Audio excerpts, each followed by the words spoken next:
오늘도 주 예수 그리스도의 기적이 말씀 중에 여러분에게 임하시기를 예수 이름으로 축복합니다. 아멘.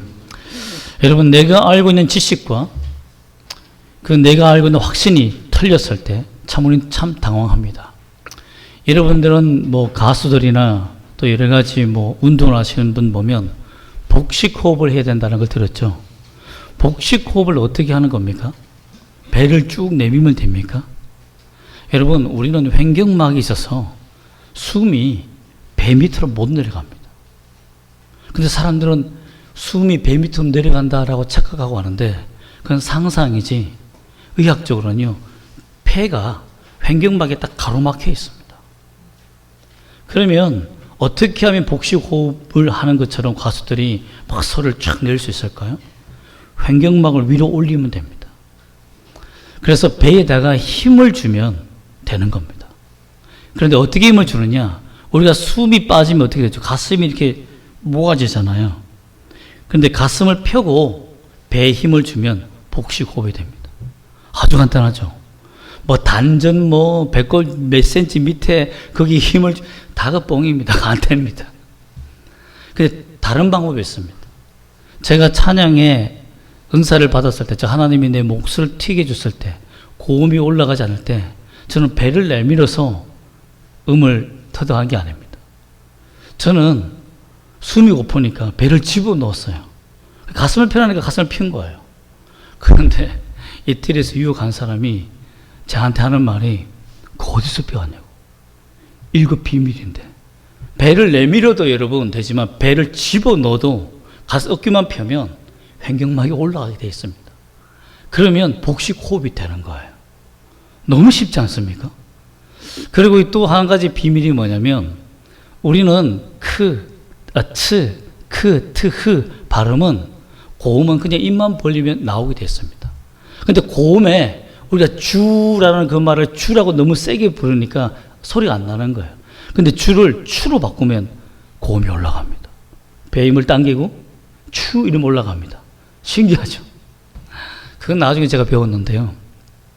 물론 단어적인 의미가 있지만 약간 히읗 발음만 내면 소리가 올라가고 또 소리를 배를 당기면 어깨를 펴고 당기면 복식 호흡이 됩니다. 그러면 누구나 쉽게 고음을 올릴 수가 있습니다. 이렇게 간단한 것이었는데 우리는 막 가슴을 펴고 단전 몇 센치 밑에다가 배꼽 밑에 단전에다가 숨을 밀어 넣어야 돼 하며 상상하고 아무리 이미지 트레이닝을 한다 해도 안 됩니다. 복식이 안 돼요. 이게 우리가 잘못된 지식의 확신입니다. 그냥 간단하게 의학적 상식만 알면 배만 끝까지 끌어올리면 되는 부분인데 그걸 몰랐다는 거죠. 우리의 믿음도 마찬가지입니다. 우리는 어떻게 하면 믿음의 지식이 바르게 세워질 수 있을까요? 바른 확신 속에서 바른 믿음으로 주님을 만날 수 있을까요? 예수님의 기적을 얻었던 사람들은 과연 어떤 믿음으로 나아가게 되었을까요? 나에게 고장난 잘못된 믿음은 없을까요? 오늘 회당장 야이로는 이러한 기적을 경험하게 됩니다. 자신의 잘못된 생각, 잘못된 가치관, 이것이 바뀌게 되는 역사를 경험하게 됩니다. 어떻게 이 경험을 하게 되었을까요?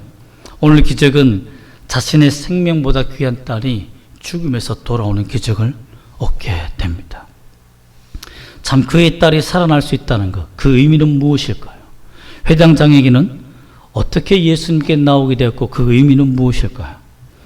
여러분, 오늘날 회당장 야이로, 이 회당장이라는 사람들은요, 장로 중에 장로입니다. 일단 평민이 장로가 되어서 그리고 그 장로의 권세로 어떻게 보면 우리는 장로 이러면 좀 시험도 치고 또 여러 가지 총회에서 시험도 치고 성경 공부도 하고 또 교회를 섬긴 것을 인정받아서 하지만 그 당시에 그 장로들은 회당이 가르치는 랍비를 돕기 때문에 성경적인 지식도 뛰어나야 되고요. 인품도 좋아야 되고 리더십도 있어야 됩니다.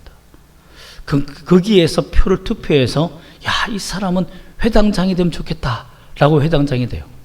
회당장이 되면 주어지는 것이 뭐냐면 세금이 면제됩니다. 엄청나죠? 재산을 아무리 모아도 세금이 면제돼요. 물론 로마에서 뜯어가는 것은 있지만 유대 사회에서는 존경해 준다는 겁니다. 존경해 주는 인물이라는 거죠. 그게 얼마나 참 좋았겠습니까? 그런데 나이가 들어감에 따라, 장로란 말은 나이가 많이 들었잖아요. 그런데 어린 딸, 12살 되는 어린 딸이 있다. 이 말은 뭐죠? 아이를 아주 늦게 낳았다는 겁니다. 다른 자녀가 있다는 소식은 보이지 않습니다. 그런 것을 보면 아이를 낳기 위해서 수고하고 애쓰고 노력했지만 아이가 생기지 않는 거예요. 하나님 앞에서 온전히 율법을 지키고 랍비를 섬기며 하나님을 섬긴다고 섬겼는데 자신에게는 자식이 없는 거예요. 그건 너무 슬프죠. 너무 힘들지 않겠습니까? 그러니까 늦게 어떻게 참 기도하고 애쓰고 지나왔는데 들그덕 아이가 어느 날 생긴 거예요. 얼마나 기뻤겠습니까, 여러분? 참 늦둥이니까 너무너무 기쁘지 않겠습니까? 기적 같은 일이 생긴 거죠. 그런데 12살이 되는 날 갑자기 아이가 아빠 머리가 아파, 몸이 아파, 막 온몸이 아파 라고 하는 거예요. 그래서 어디가 아프지라고 병원에 데려가 보고, 또 회당장이니까 얼마나 그 권력이 강합니까? 회당장이 지나가면 사람이 비키고 유명한 의원에 줄이 서 있으면 회당장은 그냥 프리패스로 지나갑니다. 맨 앞에 가서 진찰을 받을 수 있어요.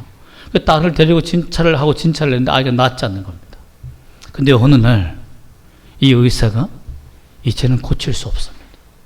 이 아이의 마지막을 준비하셔야 됩니다라는 말을 하게 되었다는 겁니다. 그 말을 듣게 되었다는 거죠. 참 거기에서 고민이 빠진 겁니다. 내가 알고 있는 랍비, 내가 가지고 있는 권력, 내가 가지고 있는 모든 것으로 다 동원했는데 이 아이 하나 살릴 수 없다니 고민이 되는 겁니다. 그렇지만 그 당시에 치유자라고 소문한 예수라는 청년을 만날 수도 없는 겁니다. 어디 있는지 모르는 거예요. 이 사람이 동해 번쩍 서해 번쩍 예수님이 하니까 어딘지 알 수도 없습니다. 찾는다 그 자체가 굉장히 위험한 일이죠.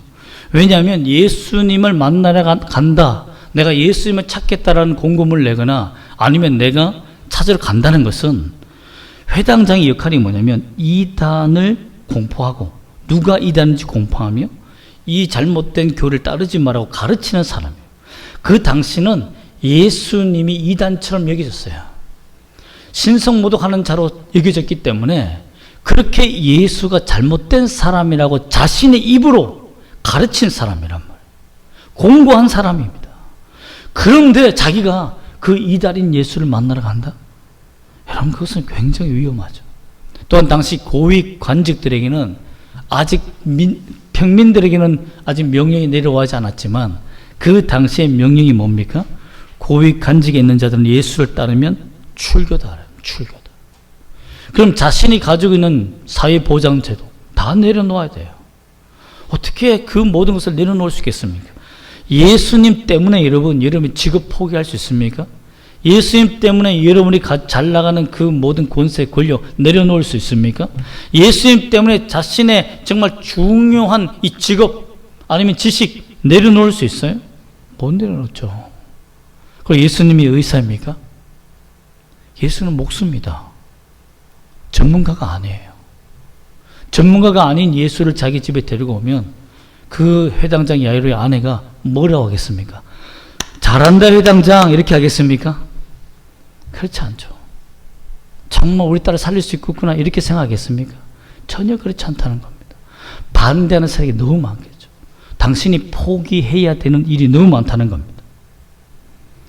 그런데 점점 아이가 더 고통스러워하고 그 당시에 아팠던 아이들의 일화들이나 일지들을 보면 열병이나 여러 가지 전염병으로 말미암아 고칠 수 없는 병 때문에 막 집집마다 소리지는 아이의 음성을 참 귀를 막고 정말 지나갔다고 합니다. 그만큼 질병이 많았다는 거죠.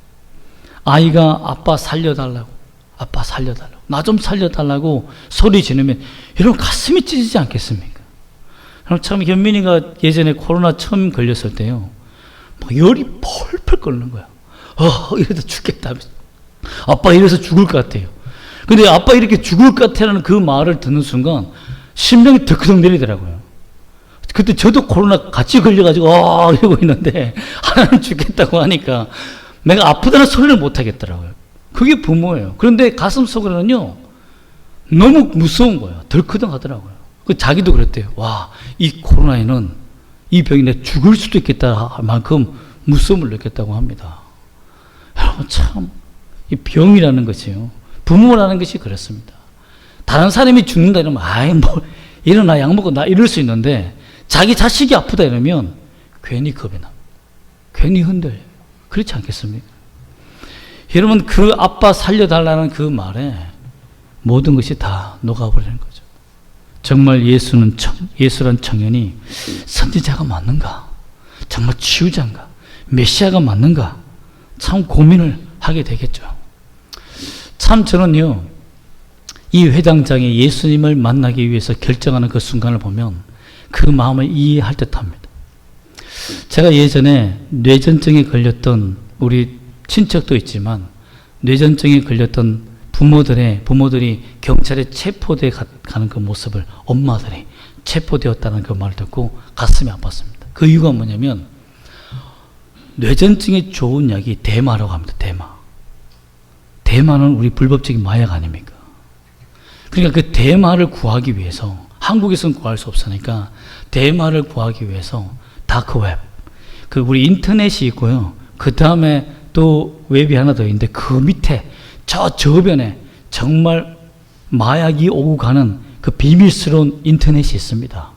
여러분들은 그냥 보이는 컴퓨터 인터넷이지만 해킹하는 사람은 해커들은 저 밑 주변에서 놀아요. 저 인터넷은 10%밖에 안 된다면 거의 8, 90% 이상이 저 밑에서 움직이고 있는 겁니다.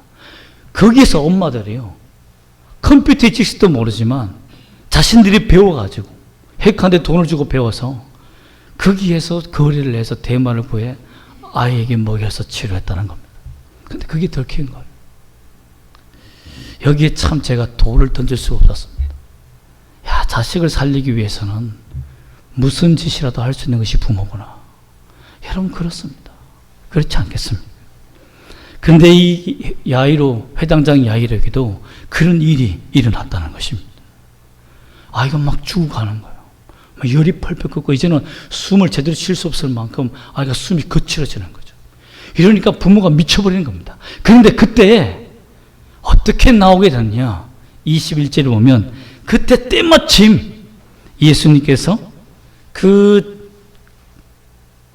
데가볼리 지역에 있는 정말 군대 귀신 들린 자를 고치고 난 다음에 이 가버나움 갈릴리 호수 지역으로 들어왔다는 소문이 들린 겁니다.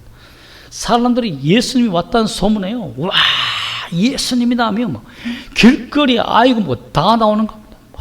다 나오는 거예요.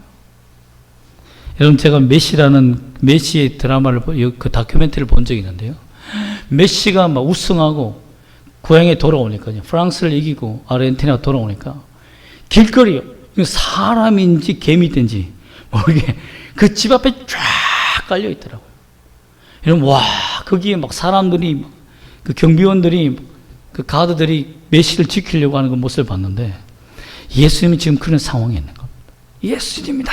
라고 하니까 예수님 주위에 사람들이 일제히 확 모이는 거죠. 예수님이 자기 동네로 왔다는 소식을 듣자마자 야이로가 바로 일어선 거예요. 살려야겠다. 그런데 이렇게 살리게 된 근거적인 이유가 있습니다. 혹자는 회당장 야이로가 회당에서 열리는 율법학자들의 토론을 늘 들었지 않겠습니까? 예수가 이단이냐, 예수가 이단이 아니냐, 막 옥신각신하며 토론을 벌이죠. 그런데 그곳에 참 회당장이기 때문에 참 니고데모가 주최하고 있는 학술 포럼에 그런데 참석할 수 있는 거죠. 사내들인 공의원들이 있는 그런 포럼도 갈 수 있는 거예요. 그 토론에서 보니까 막 석학들이 다 와서 예수는 이단인가 라는 주제로 막 패널 토의를 하고 있는 거예요. 근데 거기에서 니고데모가 예수는 이단이 아닐 수 있다 라고 옹호하는 발언을 하는 것을 듣지 않았겠습니까? 그 모든 지식들, 예수는 이단이 아닐 수 있다, 선지자면 메시아일 수 있다라는 그 학자들의 그 말이 회당장은 다 알고 있었어요. 그러나 그것이 표수로 말미암아서 정말 공고로 이단으로 정죄되었지만, 그러나 니고데모 같은 석학도 예수를 옹호하는 거 보면 정말 예수님은 메시아가 아닌가라는 생각이 하는 거죠. 이 사람밖에 없다는 거예요. 이 생각 때문에 자신이 가지고 있는 종교적 신념이 흔들리고 예수께로 돌아가게 되는 계기가 되었을 수 있다라는 것입니다. 우리가 예수님께로 나오는 이 길이 참 쉽지 않습니다. 여러분들이 모든 것을 포기하고 내려놓고 지금까지 살아왔던 모든 신과 모든 물질과 삶을 다 내려놓고 이 자리에 앉아서 하나님 앞에 예비한다. 이게 쉬운 게 아닙니다. 절대 쉬운 게 아니에요. 여러분이 뭐 공부를 못합니까? 저보다 뭐 똑똑하지를, 저보다 똑똑하시잖아요. 아닙니까? 저보다 똑똑하죠. 삶의 경험도 많죠. 얼마나 지식이 많습니까? 그렇기 때문에 여러분들이 예수를 믿는 그 자체가 어떻게 보면 참 어렵습니다. 여러분이 한번 꺾어져야 주님께 나오지 않겠습니까?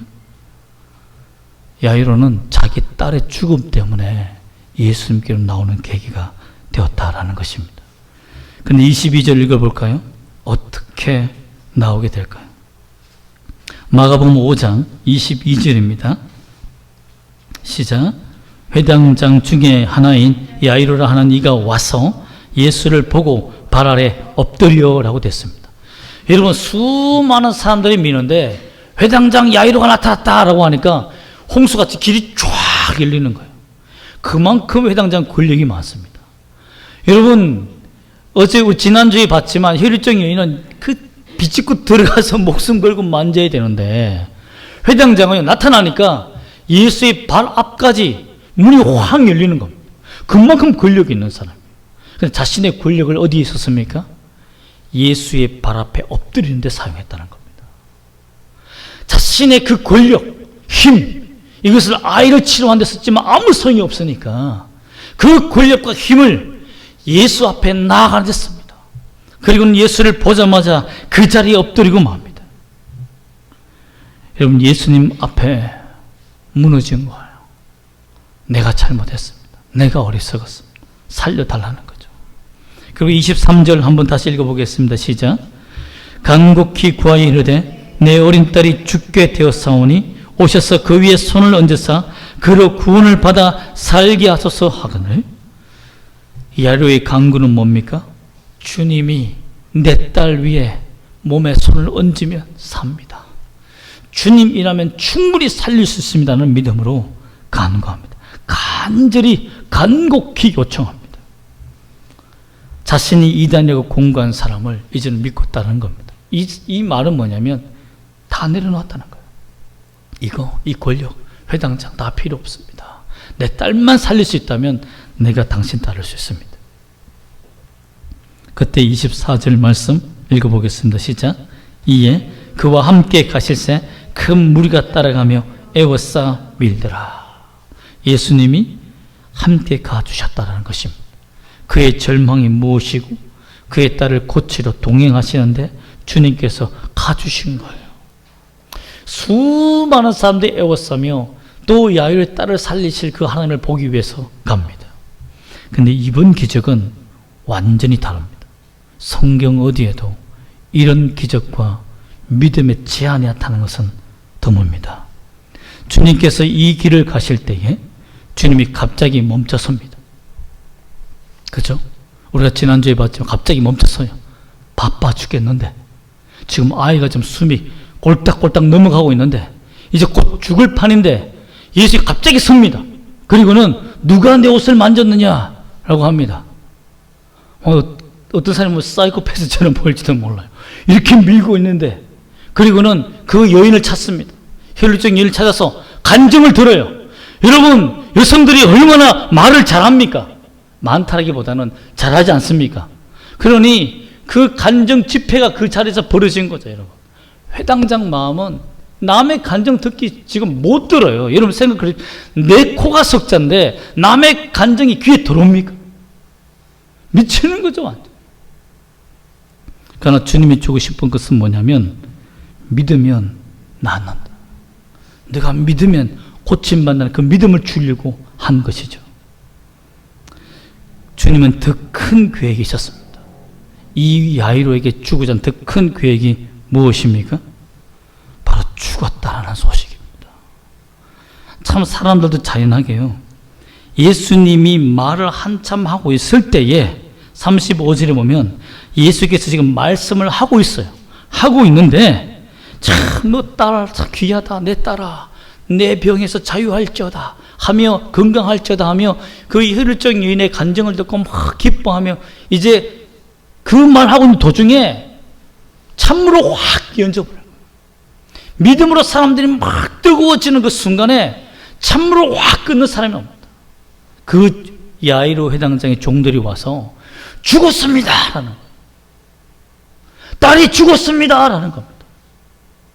지금 12해나 병에 걸린 그 혈루증 환자가 나와서 축제의 분위기가 되고 믿음이 막 올라서고 하는데 죽었습니다 라는 말을 하는 거예요. 이제는 더 이상 소용이 없습니다 라고 하며 찬물을 엎어버린 거, 던진 거죠. 그러니 끼얹은 거죠. 그러니 야이로의 마음이 얼마나 절망이 됐겠습니까? 그 자리에서 벌벌 떨며 정말 주저앉을 수밖에 없는 상태가 된 거죠. 주님이 왜 고의적으로 지체했을까요? 왜 12년 동안 12해 동안 아팠던 그 여인을 데리고 와서 옷만 만져도 낫겠다는 그 믿음의 역사를 보여주시고 또 그 간증을 안 들어도 되는데 그냥 보내면 되는데 다른 사람 다 그냥 보내는데 왜 일일이 다 듣고 그 시간을 지체했을까요? 그 딸이 죽기까지 기다린 겁니다. 왜요? 야이로에게 더 큰 믿음을 주기 위해서입니다.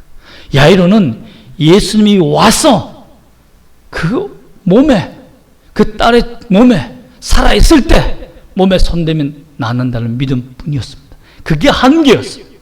그러나 주님은 자신을 위해서 예수님을 위해서 인생 전부를 걸고 온 야이로에게 그 정도밖에 안 되는 믿음을 주고 싶지 않았어요. 더 큰 믿음을 보여주며 내가 너에게 어떤 존재인지 너가 무엇을 포기하고 나를 얻었는지를 보여주고 싶었어요. 그래서 예수님은 지체하신 겁니다. 그 딸이 죽었다는 그 말에 36절 말씀 절망하고 있는 그에게 어떻게 말씀하십니까? 36절 말씀 읽어볼까요? 시작. 예수께서 그 하는 말을 곁에서 들으시고 회당장에게 이르시되 두려워하지 말고 믿기만 하라 하시고, 여러분 믿기만 하라, 두려워하지 말고 믿기만 하라. 여러분 죽었어요. 딸이 죽었어요. 여러분 사업이 망했어요. 질병으로 암으로 진단받아서 죽는다는 판결이 났어요. 이제 소망이 없어요. 아무것도 할 수가 없어요. 떨어졌어요. 여러분 그때의 사람들은 말합니다. 이제 끝났다. 내 인생 끝났다. 근데 주님은 우리에게 무엇을 믿기를 원합니까? 어떻게 말씀하십니까? 두려워하지 말고 믿기만 하라. 나에겐 끝이 아니다. 나에겐 죽음이 끝이 아니다. 세상의 의사는 당신들 이제는 소용이 없습니다. 다 끝났습니다. 그래요. 맞습니다. 의사는 그렇게 판단할 수밖에 없어요. 그러나 우리는 전능하신 하나님이 계시잖아요. 다시 시작할 수 있는 유일한 힘, 그 믿음으로 시작할 수 있는 그 기회를 주시는 하나님이 계시잖아요. 두려워하지 말고 믿기만 하라는 그 음성을 여러분 들으시기를 소망합니다. 그리고 그 믿음이 없는 사람들은 처음으로 예수님이 그 기적, 예수의 기적에서 제외시켜버립니다. 40절 말씀 한번 읽어볼까요? 40절 시작. 그들이 비웃더라. 예수께서 그들을 다 내보내신 후에 아이의 부모와 또 자기와 함께한 자들을 데리시고 아이 있는 곳에 들어가서, 여러분 그렇습니다. 저는 이런 기적을 들은 적이 있습니다. 저희 아버지가 직접 경험한 적이 있습니다. 저의 가까운 외가 친척 중 한 이모가 정말 악한 영에 사로잡혀 있었을 때에 많은 사람들이 그 사람들이 낫는 것을 치유받는 것을 구경하기 위해서 그 현장에 왔을 때 너 나가, 너 나가, 너 나가 하고 성경을 읽고 찬송하니까 사탄이 떠나는 그 놀라운 간증을 아버지께로 들은 적이 있습니다. 우리 친척의 일이니까 제가 분명히 알지 않습니까? 그렇습니다, 여러분. 어떤 부닥거리도 필요 없어요. 믿음 있는 사람이 그 사람 옆에 앉아 있으면 말씀과 찬송이면 됩니다. 그게 능력입니다. 그게 하나님의 능력이에요. 여러분 모든 믿음 없는 사람들은 예수의 기적에서 제외시켰습니다. 야이로에게 보여주고자 하는 것이 뭡니까? 두려워하지 말고 믿기만 하라. 전능하신 하나님 앞에 너가 나와 엎드린 이 믿음을 내가 크고 성장시켜줄게. 이제 죽은 자도 살리시는 그 하나님이 누구다? 예수다라고 고백할 수 있는 믿음을 너에게 주노라라는 것입니다. 여러분, 여러분에게도 죽은 자를 살리시는 하나님, 소망이 완전히 사라져버린 때에 다시 시작하게 하시는 그 하나님을 오늘 만나시기를 예수 이름 축복합니다. 아멘. 그리고 예수님이 죽은 소녀에 가서 선포합니다. 많은 사람들이 울고 불고 난리가 났어요. 하며. 그때 예수님께서 조용히 하라. 그리고 들어가서 죽은 소녀에게 선포합니다. 뭐라고 선포합니까? 41절 말씀 읽어볼까요? 그 아이의, 죽은 아이죠, 손을 잡고 이르시되 달리다 쿰 하시니, 번역하면 내가 내게 말하느니 소녀 일어나라. 이 달리다 쿰은 뭐냐면, 굼이라고 표색되어 있지만 아람어로, 히브리어로 달리다 쿰이란 오라란 말입니다. 일어나라는 말이 아니라 손을 잡고 내게로 오라 이겁니다. 따라 내게로 오라 이겁니다. 죽은 자를 부르신 겁니다. 생명을 다시 부르신 거예요. 생명이 돌아오라 라고 한 겁니다. 생명을 주는 분이 누굽니까? 하나님이죠. 즉 예수님은 달리다 쿰 했을 때 내가 하나님이다. 내가 이 영을 창조한 하나님입니다. 이 생명을 창조한 하나님이라고 선포한 겁니다. 그걸 들은 거예요. 그런데 그 소리를 듣자마자 죽었던 아이가 다시 일어나 살게 된 겁니다. 여러분, 이걸 믿어야 됩니다. 여러분, 예수님이 그냥 인간이 아닙니다. 도덕 선생이 아니에요. 예수님은 우리 죄를 용서하시고 죽은 자도 살리시는 하나님입니다. 수많은 제자들이 이 사건을 왜 기록하고 있습니까? 왜 예수님이 죽은 자를 살리신 분이라고 생각하며 그 믿고 자신들도 순교자의 길을 왜 갔습니까?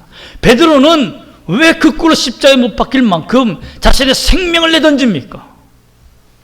주님은 하나님이시기 때문에, 예수님은 전능하신 하나님이라고 믿었기 때문입니다. 여러분에게도 죽은 소녀를 일으키신 그 주님께로 걸어와 일어섰던 그 소녀처럼 여러분 인생이 주님 앞에서 일어서는 역사가 일어나기를 원합니다. 예수님은 전지전능하신 하나님이심, 우리의 절망, 고통, 낙심, 무너짐, 찢어지는 마음을 아시는 분이십니다. 믿기만 하라 말씀하시고 참 믿음 주시기를 원하시는 구원의 하나님이심을 믿기를 소망합니다.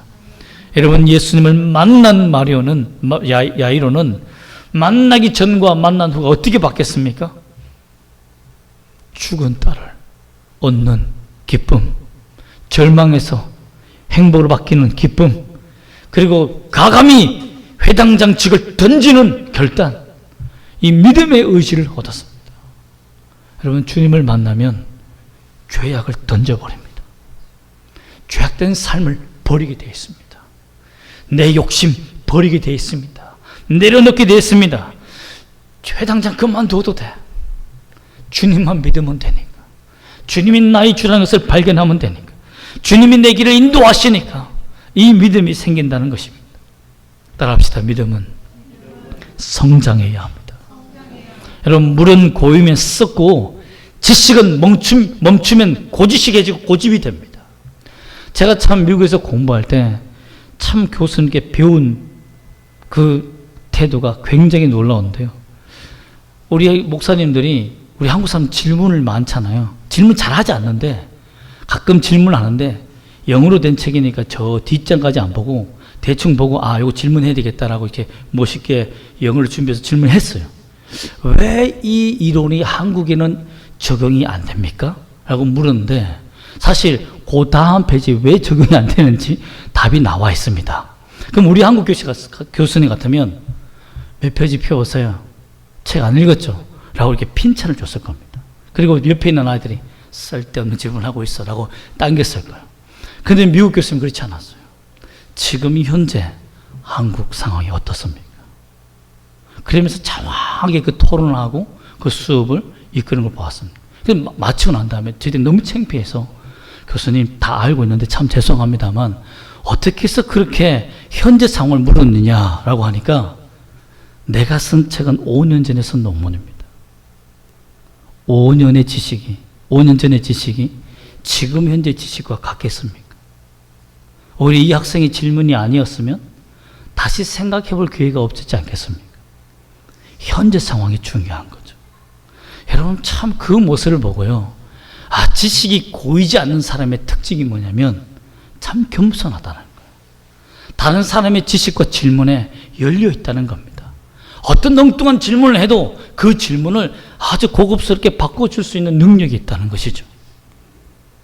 여러분 그렇습니다. 믿음도 정체되면 안 됩니다. 믿음도 정체되면 썩습니다.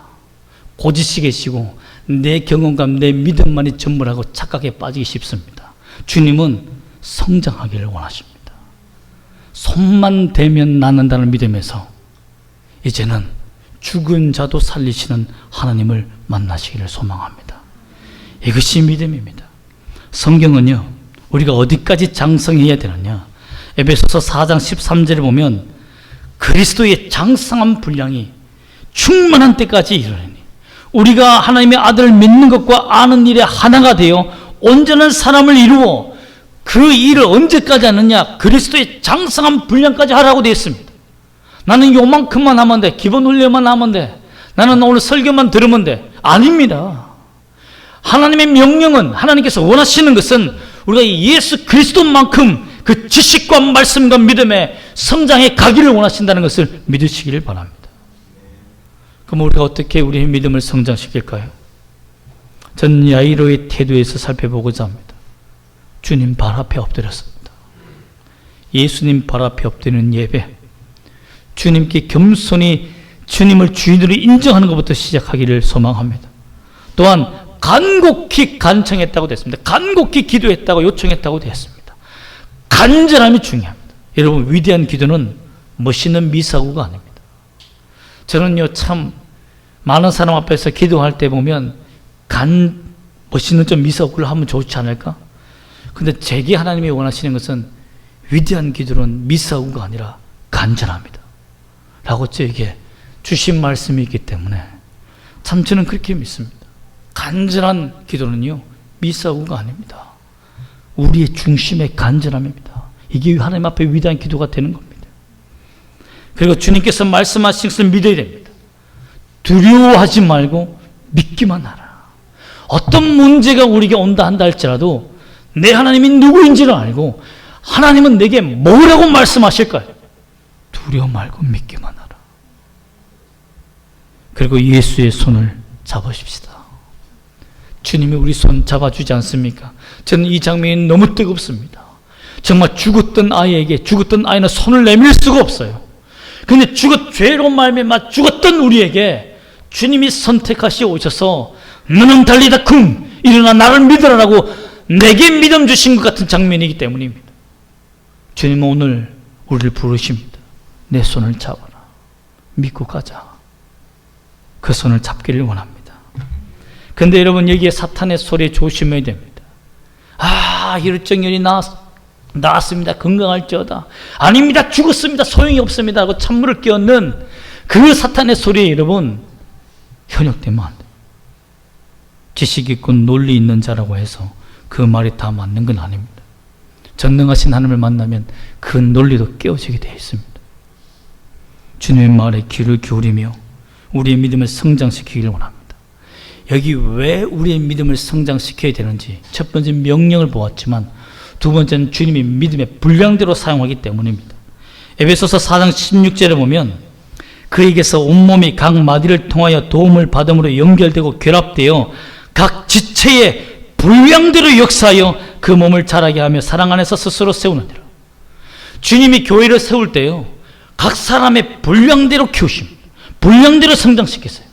그렇기 때문에 여러분의 믿음이 성장해야 됩니다. 그래야 교회가 공동체가 부흥하는 겁니다.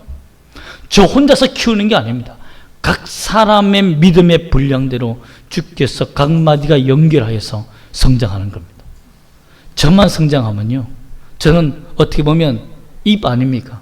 머리는 예수님이고 저는 입이니까 저만큼은 어떻게 되겠습니까? 입이 이만해지는 거예요. 여러분, 그런 흉측한 괴물이 되지 않습니까? 어떤 사람 귀만 이만, 설교만 듣기만 해요. 귀만 이만해. 그럼 여러분, 그게 사람입니까? 우리가 다 함께 성장해야 됩니다. 다 같이 성장해야 됩니다. 저를 괴물로 만들지 마시고 함께 믿음으로 성장하시기를 소망합니다. 그래야 각 지체의 분량대로 세워가신 하나님을 만나시기를 주 예수 이름으로 축복합니다. 아멘. 기도하겠습니다.